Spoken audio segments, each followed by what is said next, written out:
Bom, como nós estávamos falando, a gente estava falando do sistema de limpeza urbana. Então, quando a gente fala desse sistema de limpeza urbana, ele é uma responsabilidade do município, que vai ser esse conjunto de atividades, infraestrutura e instalações operacionais de coleta, transporte, disposição, tratamento e destino final do lixo doméstico e urbano. Só que a gente fala tanto do sistema de limpeza e dentro a gente tem o sistema de manejo de resíduos sólidos. Por quê? Porque lixo e resíduos sólidos não são a mesma coisa. O lixo é aquilo que não tem mais utilização. Eu não tenho mais como utilizar um lixo. Já o resíduo sólido, não. Ele pode ser reciclado ou ele pode ser reutilizado. Resíduo é todo aquele material que ele pode ser reciclado ou reutilizado. Lixo é um material que ele não tem mais destinação nenhuma. Então, quando eu falo de reciclar e reutilizar, eu também tenho diferença nesses dois. Reciclagem é quando o meu material ele é utilizado daquela mesma forma, tem o mesmo fim que o material original. Por exemplo, eu tenho um plástico, um polímero, um copo descartável. Esse copo descartável ele pode ser reciclado. O material ele vai passar por um processamento e vai se tornar um copo descartável novamente. Isso é uma reciclagem. Ele pode se tornar chateada com a minha internet. Não, não é só ele, não.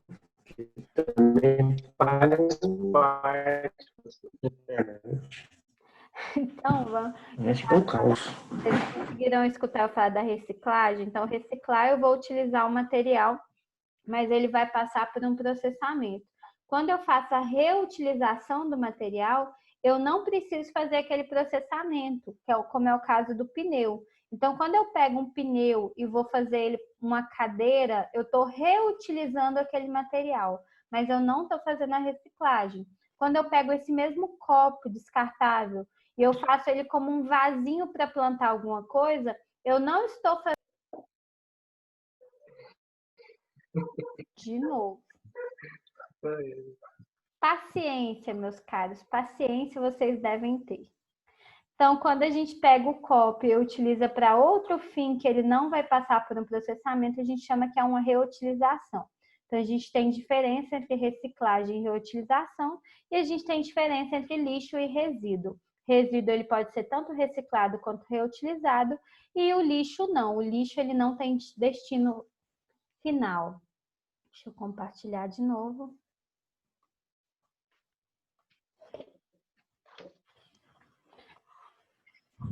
E, por último, não menos importante, nós temos o sistema de drenagem e manejo das águas pluviais. Então, esse sistema de drenagem ele vai ser o conjunto de atividades, infraestrutura e instalações operacionais de drenagem urbana das águas pluviais, de transporte, detenção ou retenção, tratamento e disposição final dessas águas drenadas nas áreas urbanas. A drenagem tem que acontecer somente em área urbana, tá bom? Não precisa ter drenagem pluvial em áreas que não são urbanas. Por que a gente tem que drenar, tem que dar um fim, uma destinação, tem que ter esse sistema? Porque se a água da chuva ficar acumulada e eu tiver algum tipo de lixo espalhado, pode causar vetores que vão causar doenças. Na maioria das vezes, quando a gente fala em vetores, são mosquitos, são insetos transmissores de doença, tá? Animais que são transmissores de doenças, como ratos também, que não são insetos, mas podem transmitir doenças devido a essa falta de saneamento. Até aí, tudo bem?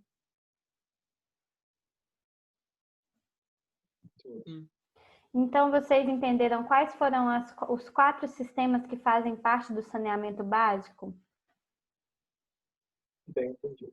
Então, quando a gente tem saneamento básico, fazem parte os 4 sistemas, que são a água potável, a gente tem captação de água potável e destinação de água potável, a gente vai ter esgoto, coleta de esgoto e tratamento de esgoto, a gente vai ter o lixo, manejo de resíduos e lixos, e nós vamos ter o sistema de drenagem de água pluvial. São os 4 sistemas que fazem parte de um saneamento básico. Então, para que um município, para que um estado tenha saneamento básico, ele tem que englobar esses 4 sistemas. Caso ele tenha somente um dos 4, que é o caso da água potável em todos os locais, não pode ser dito que existe saneamento básico em todo o município, se a gente só tem água potável, porque saneamento básico engloba os 4 de acordo com a diretriz do saneamento básico, que é a lei número 11.445. Bonito isso, né? Bonito. Onde eu moro não tem saneamento. Então... Onde você mora não tem saneamento básico, olha só. Então, nós temos aqui uma visão geral desse sistema de saneamento, para vocês verem. A gente tem aqui um manancial de água. Então, desse manancial de água ocorre a captação da água, essa água é tratada. Dessa água, quando ela é tratada, ela é levada para um reservatório e acontece essa rede de distribuição de água. A rede de distribuição, a gente está representada aqui por essa malha azul. Então, é a água potável. Dentro da distribuição de água aqui, a gente vai ter essa malha também, que ela pode ter a coleta de esgoto e a drenagem urbana. Então, a drenagem está representada por esse amarelinho aqui, acho que isso é um amarelo, e a coleta de esgoto pelo vermelho. Então, a drenagem, a gente vai ter algum dissipador, caso seja necessário, tem que fazer também o tratamento dessa água pluvial. E aí a gente pode colocar novamente no curso de água, a água pluvial, se ela for feita separadamente do esgoto. E nós temos a coleta de esgoto, que obrigatoriamente tem que passar por uma estação de tratamento de esgoto para depois ser levada para o canal do efluente. Então, nós temos que tratar para que nenhum, como que eu vou falar, resíduo que agrida o ambiente fique nesse esgoto para que ele seja descartado, tá bom? Então, todos esses sistemas fazem parte do sistema de saneamento básico. A coleta de lixo, aqui a gente tem a coleta seletiva representada por esse verdinho aqui, que ele tem que ser levado para um aterro sanitário. Nesse aterro sanitário, alguns produtos, quando a gente tem a coleta seletiva, que seria o ideal que tivesse em todo município, é levado para reciclagem. E aquilo que não é levado para reciclagem, a gente vai depositar no aterro, que vai gerar um chorume, que é levado também para a estação de tratamento de esgoto antes de ser descartado. Resíduos da saúde, da área da saúde, resíduos hospitalares, eles têm que ser descartados de forma correta para que eles sejam incinerados, porque os resíduos da área da saúde, eles não podem ser jogados no aterro diretamente, eles têm que ir para um incinerador, para que não ocorra risco de transmissão de doenças também, tá bom? Tudo bem com essa visão geral do nosso sistema de saneamento?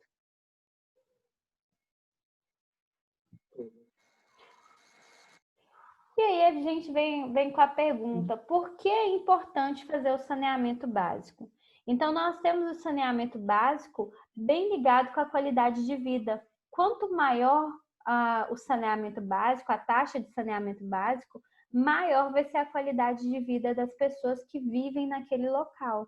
Então, a taxa de mortalidade infantil, ela é bem ligada ao saneamento básico, porque as crianças sofrem muito com isso. As crianças as que mais sofrem com essa falta de saneamento. Então, lá em 2000, a gente tinha uma taxa de mortalidade infantil de 29 em cada 1.000. Eram 29 crianças a cada 1.000 que morriam. E em 2009, passou a ser 17 em cada 1.000. A gente já teve esse declínio. Isso porque melhorou muito o saneamento básico.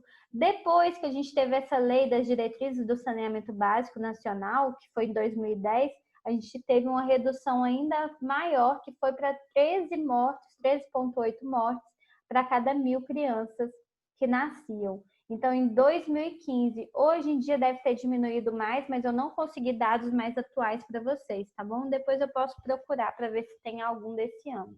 Mas a mortalidade infantil ela diminuiu bastante nos últimos anos devido a esse aumento na qualidade do saneamento. A melhoria dessas condições de habitação, elas vão melhorar a qualidade de vida das pessoas, reduzindo as mortes infantis. Por isso que é importante a gente trabalhar com isso. Aqui,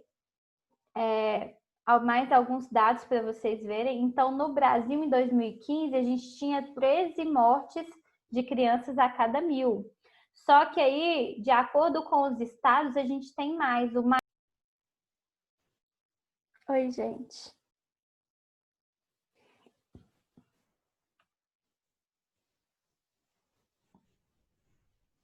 O chato de ficar cortando assim é que aí eu tenho que ficar compartilhando toda hora de novo com vocês. Então, como eu estava falando, aqui a gente tem um gráfico que ele mostra qual vai ser essa taxa de mortalidade infantil de acordo com os estados aqui no país. A gente sabe que em 2015 a gente teve 13,8 mortes em cada 1.000. Só que isso não é bem um dado médio, né? Porque se a gente for olhar por estados, o Amapá ele tem 23 mortes por 1.000 ainda, enquanto o Espírito Santo tem 9. A gente tem uma disparidade muito grande nesse.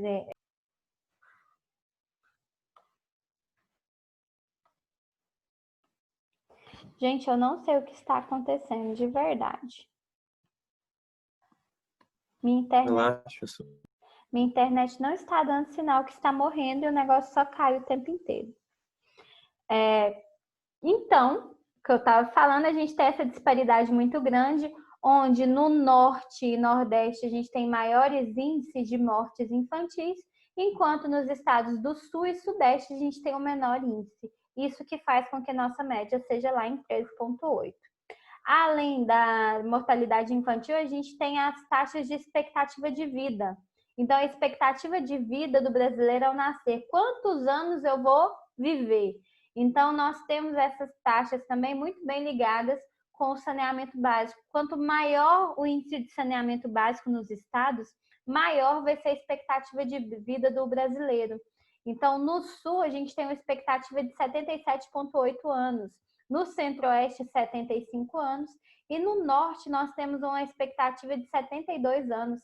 São 5 anos de diferença. E isso pode ser também explicado, dentre outros fatores, pelo saneamento básico. Então, como nós não temos saneamento básico de qualidade na região norte, nós temos uma expectativa de vida menor e uma taxa de mortalidade infantil maior. A média no Brasil é de 71,9 anos.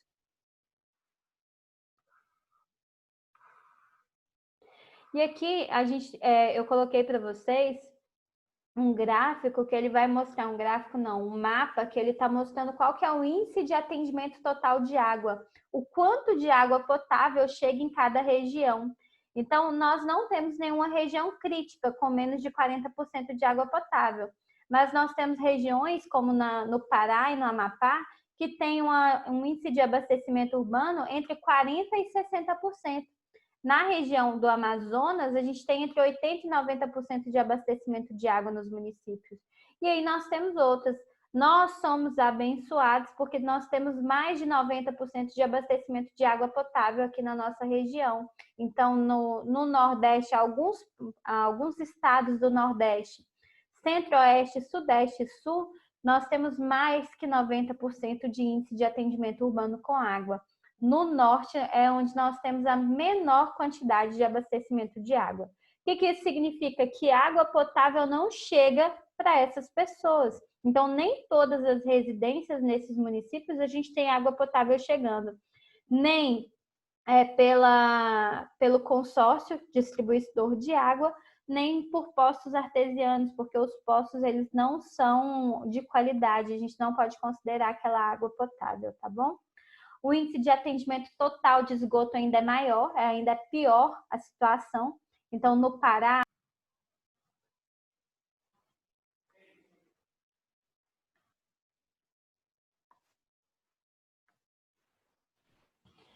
então, gente, caímos de novo, mas já voltamos. Quando a gente olha o índice de atendimento total de esgoto sobre coleta de esgoto, a gente tem uns índices piores. Então, aqui no Pará, nessa região, a gente consegue ver que a gente tem menos que 10% de atendimento urbano de esgoto. Quando a gente fala da nossa região, Centro-Oeste, Goiás, tem 40% a 70% de atendimento de esgoto, enquanto Mato Grosso e Tocantins, a gente vai ter entre 20% e 40%. As regiões que vão ter maior atendimento de esgoto são as regiões do Sudeste, São Paulo, São Paulo e aqui é Paraná, São Paulo, Paraná e Rio de Janeiro, não, Rio de Janeiro também 40%, 70% com o Espírito Santo. E o Distrito Federal, aquele quadradinho maravilhoso aqui no meio, também tem um alto índice de atendimento de esgoto urbano, tá bom? Nós estamos ali mais ou menos, mas o pior, a região norte, como sempre, região norte tem muito déficit em saneamento básico. Vocês que são bons em geografia, eu esqueci qual estado é esse aqui, é Rondônia?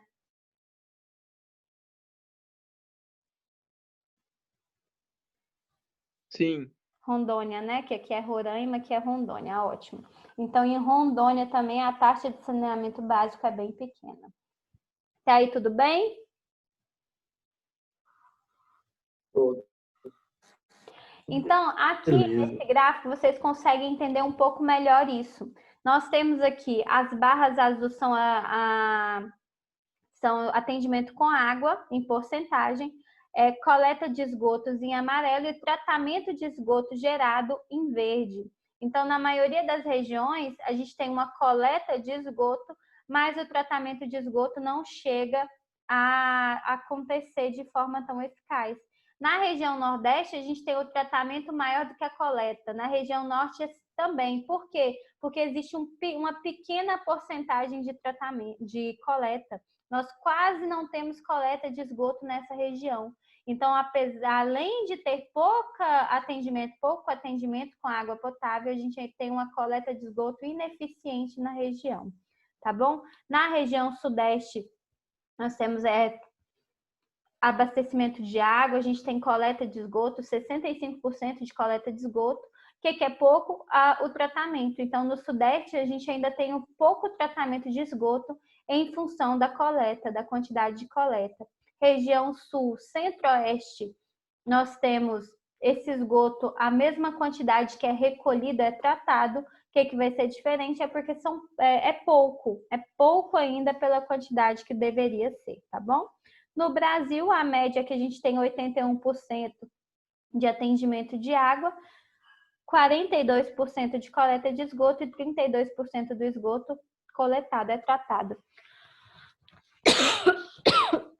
Tudo bem, gente, até aí? Tudo certo. Então, vocês sabem que a gente tem mais de 5.000 municípios no Brasil. Então, em 2008, que esses dados são de 2008, nós tínhamos 5.564 municípios no país. Desses municípios, aqui é para vocês terem uma noção do tipo de saneamento. Então, vamos olhar para a nossa região, Goiás. Então, Goiás tem um total de 246 municípios em 2008. Desses 246 municípios, 242 em 2000 tinham rede de distribuição de água. Hoje em dia, todos os municípios têm essa rede de distribuição. Mas rede de coleta de esgoto, apenas 69 municípios possuem. Manejo de resíduos sólidos, todos os 246 possuem. O que é um manejo de resíduo sólido? Coleta de lixo. Coleta de lixo. Então, quando a gente fala em coleta de lixo, é o manejo de resíduos. Vocês acham que esse manejo de resíduo ocorre de forma eficaz no Goiás? Caminhão que leva para o lixão, né? Caminhão que leva para o lixão, exatamente. Como que o sistema de manejo de resíduo ele pede que seja? Então, a gente tem que ter não um lixão, a gente tem que ter um aterro sanitário e esse lixo ele tem que ser destinado para esse aterro com separação de resíduos. Então, a gente tem que separar esses resíduos. Vocês conseguem escrever na minha aula? Então, a gente tem que ter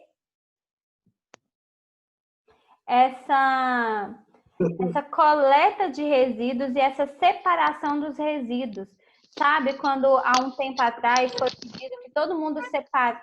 Opa, caiu de novo? Então, há um tempo atrás foi pedido que houvesse a coleta seletiva. Vocês lembram disso? Quando foi pedido que todo mundo fizesse coleta seletiva? Quando foi pedido para que todos fizessem a coleta seletiva, foi para facilitar esse manejo de resíduos sólidos, tá bom? Depois nós tivemos manejo de águas pluviais também, que em 2008 tinham em 246 municípios. Distrito Federal atende todos. Quando eu falo em município, significa que no município existe, não que em todo município. Se a gente for olhar, por exemplo, séries, nós não temos todos os locais de séries com coleta de esgoto. Então, alguns bairros têm, outros bairros não, tá bom? E aí, por isso, o município tem em algum ponto, a gente considera como tem rede coletora de esgoto. Aqui em Ubiataba mesmo, nós não temos em todos os bairros. Aqui são os municípios com serviços de saneamento básico em 2008, manejo de água pluvial, manejo de resíduo sólido em cinza, rede coletora de esgoto e rede de distribuição de água. E como vocês podem ver novamente, o maior problema é a rede coletora de esgoto, além da coleta de esgoto fazer seu tratamento, tá bom? E quanto menos saneamento básico existe no município, maior vai ser o gasto em saúde pública. Então, quando a gente fala em saneamento, a gente vai ter uma economia na saúde, porque vai diminuir as zoonoses e as doenças que ocorrem no local. Então, existe um indicador nacional que fala que em 2033 o país vai precisar dobrar o investimento atual que tem com saneamento básico, porque a gente tem uma meta a ser alcançada. Então, a meta para 2033, que está logo aí, em 2010 pensava-se em 2033 muito longe, agora não, porque a gente já está quase chegando. Então, nós queremos ter 99% dos municípios com atendimento de água, 92% com atendimento de esgoto, com rede de esgoto, tratamento e coleta.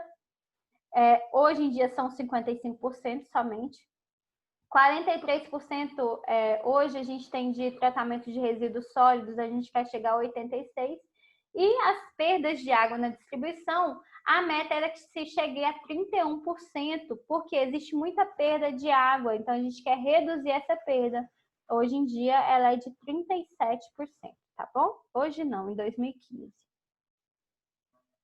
Então, o investimento que a gente tem em saneamento, ele pode reduzir essas internações hospitalares. Então, a gente vai ter 25% menos de internação hospitalar quando a gente melhora o saneamento básico.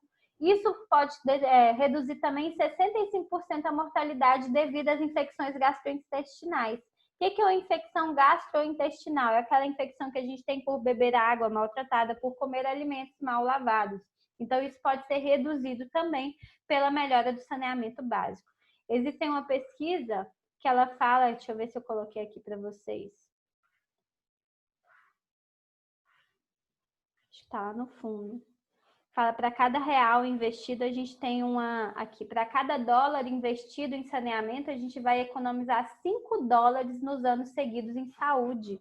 Porque quando a gente melhora o saneamento básico, a gente tem redução daquelas mortalidades devido a doenças, de internações hospitalares. Então, a gente tem redução de 5 dólares nos anos seguintes, tá bom?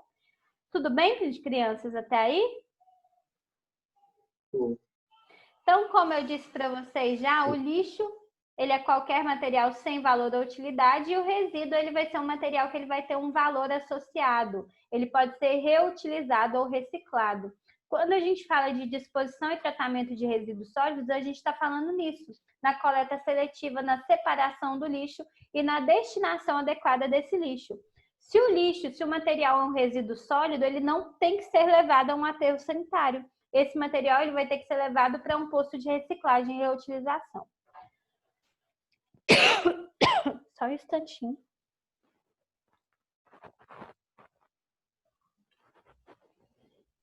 Então, a coleta seletiva, nos municípios que existe a coleta seletiva, é importante para que haja essa destinação eficiente desse lixo, para que ele não vá, para que esse resíduo ele não vá ser colocado no aterro, e sim seja destinado a pessoas que utilizam aquilo para sobrevivência, que ele seja utilizado para reciclagem. Então, se vocês não fazem, é bom que comecem a fazer, porque isso é bom até quando a gente não tem o aterro, quando a gente não tem um posto de reciclagem. É mais fácil, vocês sabem que a realidade de muitas famílias viver daquilo que se cata no lixão, viver daqueles materiais que colocam lá. E é muito mais simples a gente separar um plástico dos alimentos do que deixar tudo misturado, porque dificulta, é pior para a saúde daquela pessoa que vai mexer com isso, tá bom, pessoal? Então, quando a gente fala de disposição e tratamento de resíduos sólidos, a gente pensa no lixão, que é para onde os lixos eles são colocados. Mas nós temos 3 tipos de depósito. A gente tem o lixão, o aterro controlado e o aterro sanitário. Onde o aterro sanitário é a melhor forma, é a forma crucial que a gente é o modelo que todos devemos seguir. Então, o aterro sanitário vai ser essa forma de disposição final que vai utilizar critérios de engenharia, normas operacionais para dar um confinamento seguro para esses resíduos que não podem ser utilizados, do lixo que não pode ser utilizado, evitando assim qualquer risco à saúde. Normalmente os aterros sanitários eles têm projeto de cobertura, então aquele lixo ele não fica a céu aberto. Assim que o lixo é depositado, no final do dia é feita uma cobertura e o solo é impermeabilizado para que aquele chorume do lixo não penetre nas camadas do solo. Um aterro controlado, ele vai ser um aterro que ele não tem todos esses princípios de engenharia, mas ele vai utilizar alguns diminuindo esses riscos e impactos ao meio ambiente. Como, por exemplo, eu posso não ter uma destinação, um tratamento daquele lixo, mas eu faço a impermeabilização do solo. Então, ele é um aterro controlado, ele tem um controle que vai impedir que aquele chorume ele penetre no solo. E o lixão é a forma inadequada de disposição, onde todos os resíduos eles são só descartados no solo sem qualquer tipo de proteção ao meio ambiente ou à saúde pública.